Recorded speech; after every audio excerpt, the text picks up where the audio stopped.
The coach down there, Raheem Morris, came out after the game and said there is no quarterback controversy when we pulled Michael Penix. Anytime you have to say there is no controversy, what does that mean, Keith? There is controversy. There is controversy. Greetings and salutations, and welcome to the Odd Coaches Podcast, the authentic voice of sports leadership, where coaching wisdom meets real talk. I am your host, Dr. Keith Adams, and on today's Top Shelf Tuesday edition, we're going to wrap up NFL Week 4.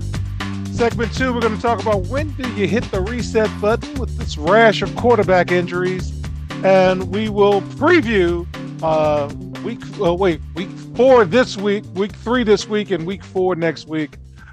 Bro. All right.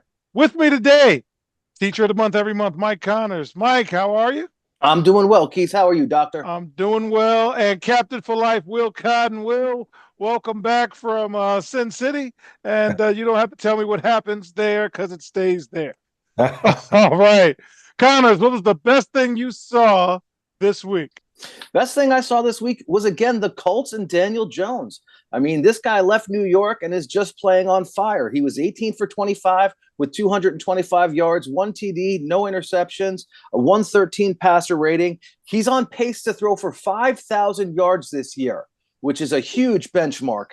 And he rushed for 27 yards today. So seems it was not Daniel Jones was the New York Giants' problems. Maybe it was someone's name who rhymes with table.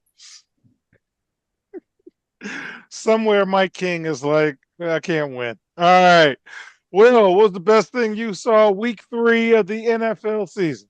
Got to be the Commanders, man. Normally, this is a trap game for them. They come out west from west they come east. Everyone in the media saying, "Oh, they'll beat them. They'll beat them." People in high school, back in school, oh, they're going to beat them. Should be easy. And then usually they struggle and lose by field goal. For them to go out, punch them in the face, go up big. Rallied behind that little when Dan Quinn had the little bloody head or the bloody nose when he got the head butt, you know what I'm saying? But they played a really good game. I mean, from top to bottom, I think offense looked, as good as you could with a backup like that. I think they played pretty well on special teams as well. They had a touchdown through the kick return. And obviously defense kind of, held it down, man. So I think it was a really good win for them. And it's going to be crucial to see if they just ride the same thing and let JD5 get healthy because they play Atlanta in Atlanta. I mean, you could win that game. All right, I'm with you. So the best thing I saw all weekend was special teams play. Man, it's like they went to practice and they did field goals, they did punts, they did kickoff returns. So special teams was the best thing I saw. Connors, what is the worst thing you saw week 3 of the NFL season? I gotta say there are a couple of choices here, but since I get to go first, I'm gonna go with the Falcons' loss to the Carolina Panthers at the count of 30-0. Okay, Michael Penix Jr. was pulled after going 18 for 36 with 2 interceptions, no touchdowns for Keith's favorite quarterback in history, Kirk Cousins. Now, the coach down there, Raheem Morris, came out after the game and said there is no quarterback controversy when we pulled Michael Penix. Anytime you have to say there is no controversy, what does that mean, Keith? There is controversy. There is controversy. Penix hasn't looked good this year. He doesn't look like the same player he was last year. Now, I don't know if it's just the fact that defenses have more film on him and are adjusting, or just maybe the Falcons are that bad.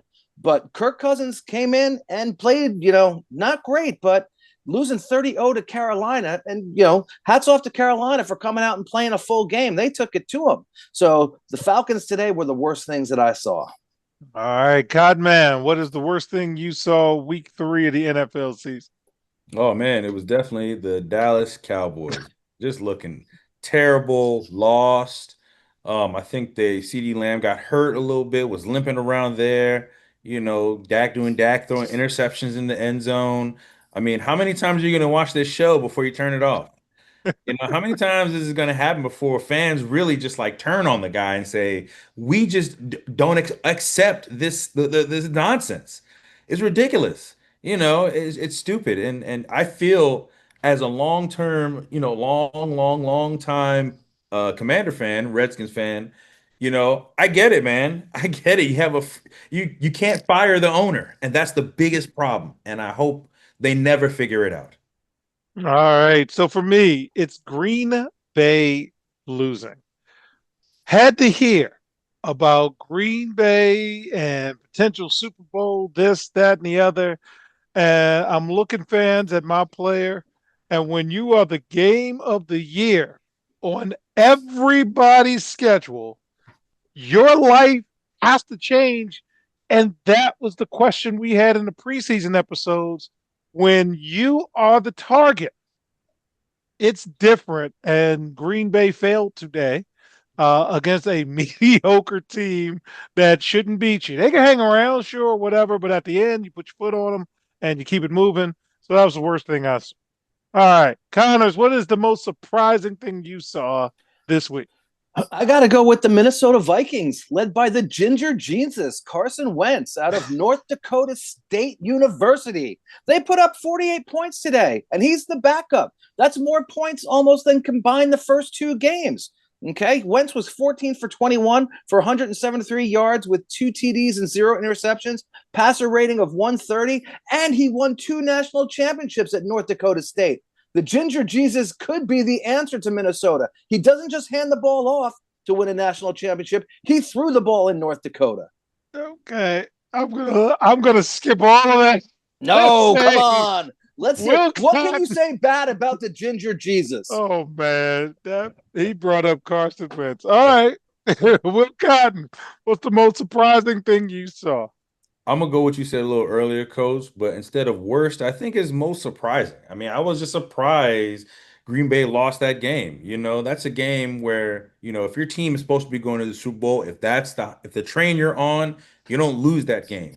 You definitely don't lose 10-13. You know what I'm saying? Like that's supposed to be a 41-44 crazy plays, playing up, everybody's hype on the thing. You don't play under your opponent's level. It's not like, imagine if we was playing Churchill and they beat us and the score was like what? Like 40-35. 40. Yeah, you know what I'm saying? Like, come on, get out of here. Y'all get no way. I was just surprised. I really honestly think the reason I don't say it's the worst is because I think they were overlooking. I think they were looking at next week when they played Dallas, and they had a lot of hype going up in there, and there's a lot of personal animosity in there because I know even the agent of Jordan Love and Michael Parsons was probably very offended with Jerry Jones, and I know they were very hyped to get there. So I think next week we will see the Packers that we normally see, and it'll be next week against the Cowboys. All right. So for me, the most surprising thing that I saw was the worst thing Connor saw. You can't disrespect Kirk Cousins. He's not somebody you bring in late in a game in a blowout. This guy is the most financially statistical, greatest football player based on financial terms and agreements that has ever taken place. And the Falcons were shut out. Well, man, I wouldn't have even gone in if I was Kirk. I'm going to just take my money and sit on to the side. Before we close this segment, we've got our academic and athletic consultant, George Ockett.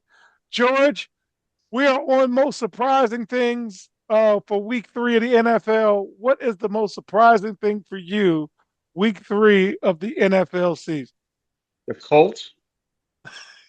Good one. And Daniel Jones being the NFL quarterback. That's it. That's what I'm going to leave it. All right, man. Leave Daniel. Is that Stefanski guy like that good, or whoever the coach is in Minnesota? Because he is turning, pumpkins in chariots or something, man. So good for him. And when we get back in segment 2, when do you punt on the season? I've got football people in front of me.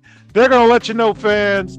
If you're a team that has a backup quarterback situation, they're going to let you know. We'll be right back on the Odd Coaches Podcast. Hi, everyone. Dr. Keith Adams here. And for over 30 years, I've dedicated my life to helping student athletes succeed, not just on the fields and the courts, but in the classroom and beyond. And that's why I founded the CKA Safe Project. The CKA Save Project understands that finding the balance between academics and athletics is crucial for long-term success. That's why the CKA Save Project offers a range of programs, including personalized consulting, mentorship, and coming in 2027, our innovative Gap Year Basketball Academy designed to assist both young men and women reach their full potential both on and off the court. I'm incredibly excited to announce that the CKA Save Project is now partnering with the Cascade Sports Network. This partnership will allow us the opportunity to amplify our message and reach even more student athletes through the Odd Coaches podcast and other exciting initiatives. Join the CKA Save Project and the Cascade Sports Network as we empower the next generation of student athletes. Visit CKA on the web at www.ckasaveproject.org to learn more. Let's work together to find the balance and help unlock your potential. Welcome back to the Odd Coaches Podcast. And in segment 2, when do you reset? There has been a rash of injuries in the game's most important position, quarterback. So I'm going to ask the panel, which team should either punt on the season or play through? So Cincinnati, Joe Burrow is out, and turf toe is a horrible injury, and it has cost many a professional basketball player a career, I can tell you that. Minnesota, J.J. McCarthy is out. Carson Wentz is in, so I don't know if you're going to pick him. Washington did the smart thing and sat Jayden Daniels out. Marcus Mariota came in. The Jets, Justin Fields had a concussion, and good old Tyrod Taylor came on in. And, of course, the 49ers, Brock Purdy also has turf toe and may have a need of a heart transplant. And Mac Jones came in. So, Will, I'm going to start with you. Which team, in your opinion, should just punt on the season and get ready for the draft? Man, I think it's got to be the Jets. I think it's got to be the Jets. I mean, even with, if you look at their schedule, and the schedule is a beautiful schedule if you wanted to run the table. They don't play a legit playoff team until I believe the 23rd of November. They play the Ravens. They're playing just a bunch of regular degulars the entire time. And the thing is, they're going to lose a majority of them joints. I think they're not going to happen right now, but I think by the time it gets around late October, early November, they're going to start looking at a quarterback, trying to get out of the Justin Fields situation and start moving forward. It's a team-friendly contract, 2 years, $20 million or whatever it was. George, you're my football guy, man. Which team should just say, all right, we're out of here? Well, they don't need to draft. They don't need to look at drafting a quarterback. But Cincinnati might as well punt on the season because without Joe Burrow, it's this done deal. So they need a healthy Joe Burrow in order to be competitive. So that was the killer to them right there.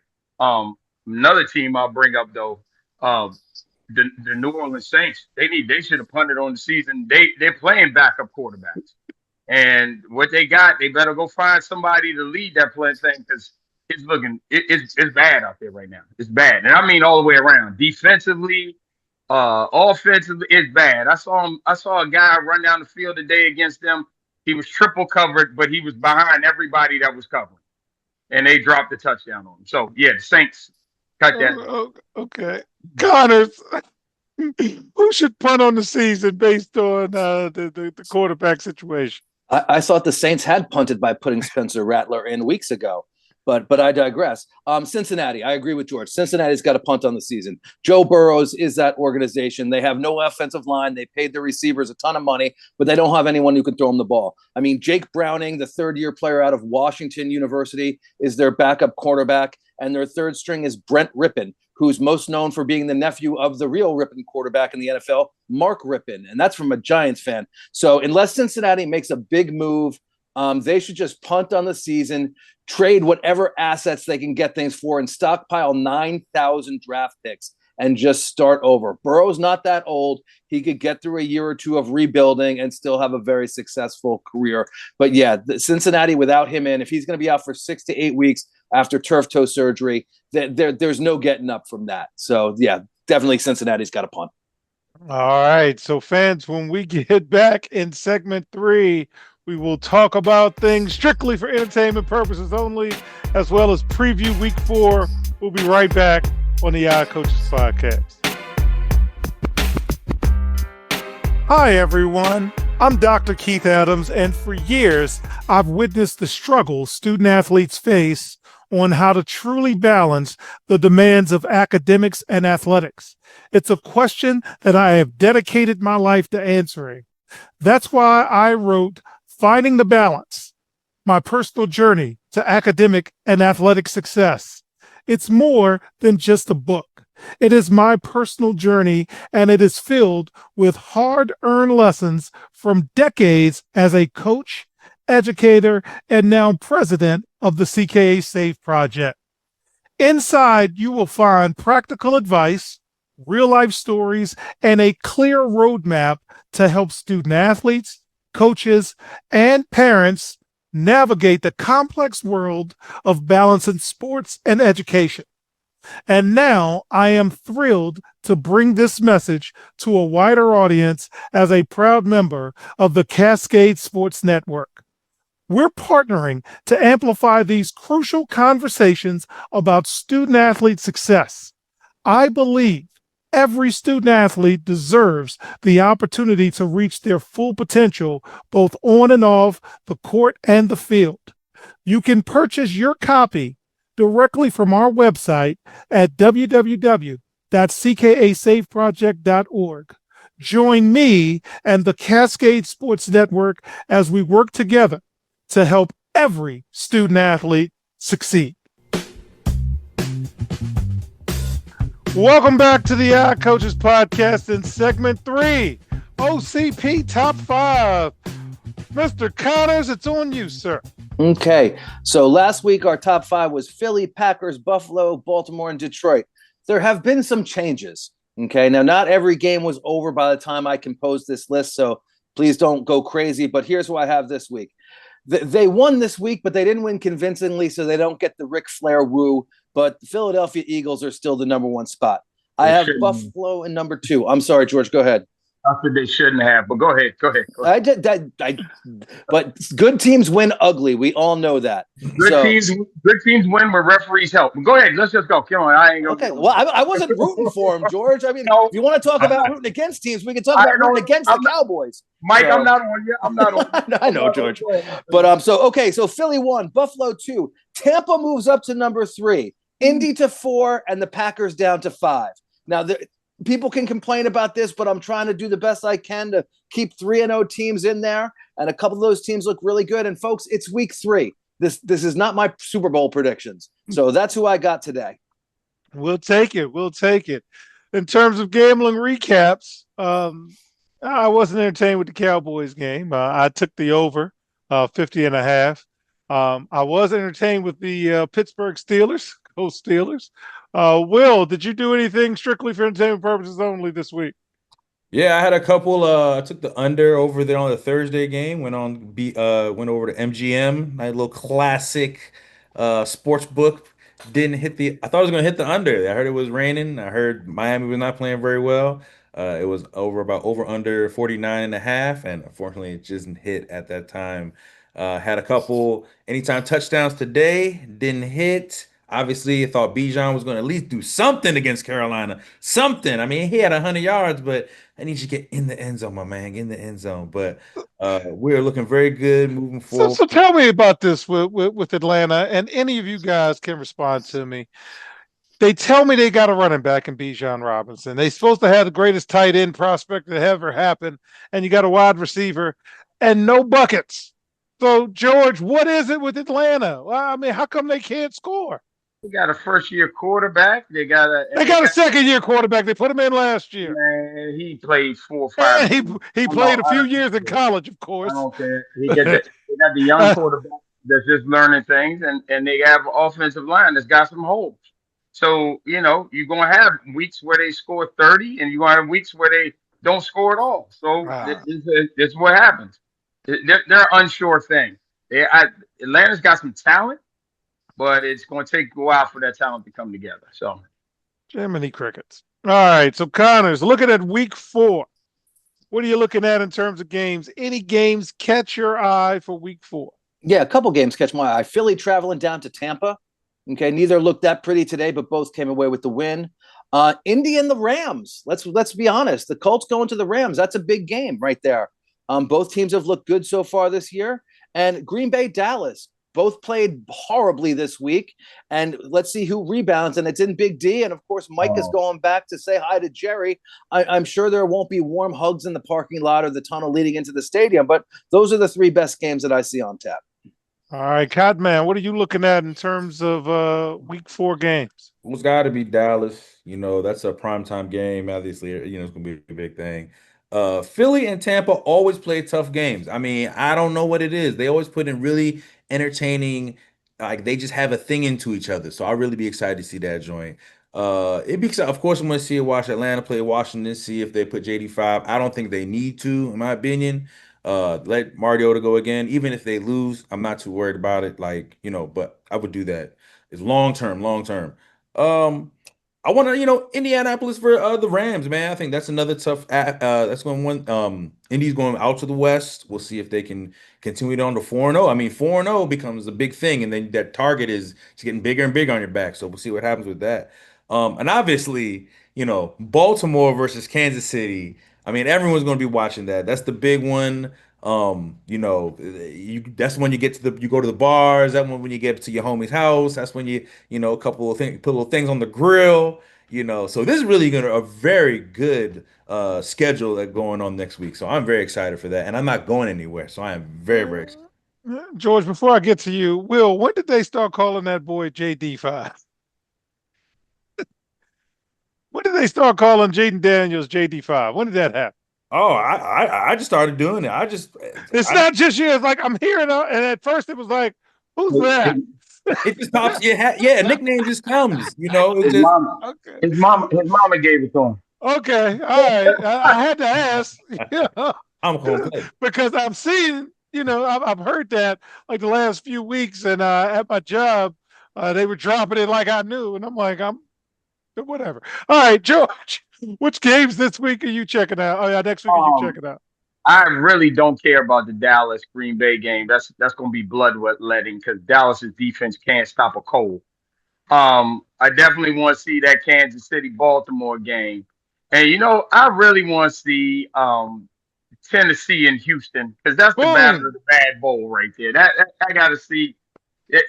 Those 2 teams are going in bad directions. So somebody got to come out of there and look halfway decent to get a win.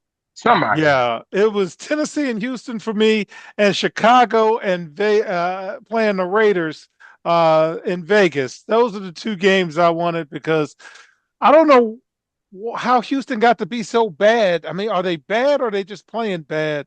Connors, what do you think in terms of Houston? Because they're supposed to be pretty good. AFC South is the Colts are going to run away with it. It looks like.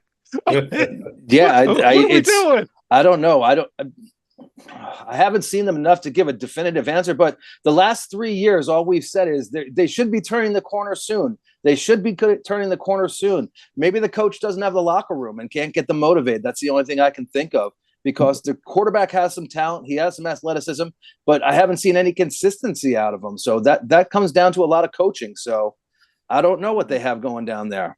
Yeah, and fans, we start our NFL Europe games this week as well. Minnesota's playing Pittsburgh and Ireland with the Rooney family. No, that's wrong ambassador. Yeah, wrong one. That's Ambassador Johnson. Yeah. Hey, I'll tell you this. Houston lost. Their offensive line's terrible right now. Stroud isn't getting time to do much of anything. And if you think about it, you look at it, his wide receivers, he doesn't have the same group he had. I don't even think Tank Dell's been back on the field. So he's missing like his 2 main dudes. So it's ugly out there right now. And they have no running game. They have no running game whatsoever. And that you can't run the football. It's not good for a football team. And speaking of ugly, the Monday night doubleheader, New York Jets in Miami and Cincinnati and Denver. I'm sure the schedule makers said, oops, as they saw that one coming. So I don't think we're looking forward to that. They But should move those to Germany and Rio. go ahead and flex it week 3. Exactly. Week 4. Go ahead, flex. The unheard of week 4 flex. Good Okay. God. All right, good stuff. So on behalf of our cavalcade of stars, I'm Dr. Keith Adams saying thank you for listening and or watching the Odd Coaches podcast, the authentic voice of sports leadership, where coaching wisdom meets real talk, also seen on the Cascade Sports Network. And we will see you on the sidelines. Until next time, take care. The Odd Coaches podcast is sponsored by the CKA Save Project. The CKA Save Project is an industry leader in providing student-athlete academic and athletic support. From assessing student-athletes' academic and athletic skills, to measuring and monitoring student-athlete academic progress, to improving student-athlete time management and organizational skills, the CKA Save Project provides wraparound services for student-athletes from middle school through college. For more information, visit us on the web at www.ckasaveproject.org or schedule a free consultation with Dr. Keith Adams by emailing cka@ckasaveproject.org. We hope you enjoyed today's show. The Odd Coaches podcast drops new episodes every Tuesday through Friday on most weeks.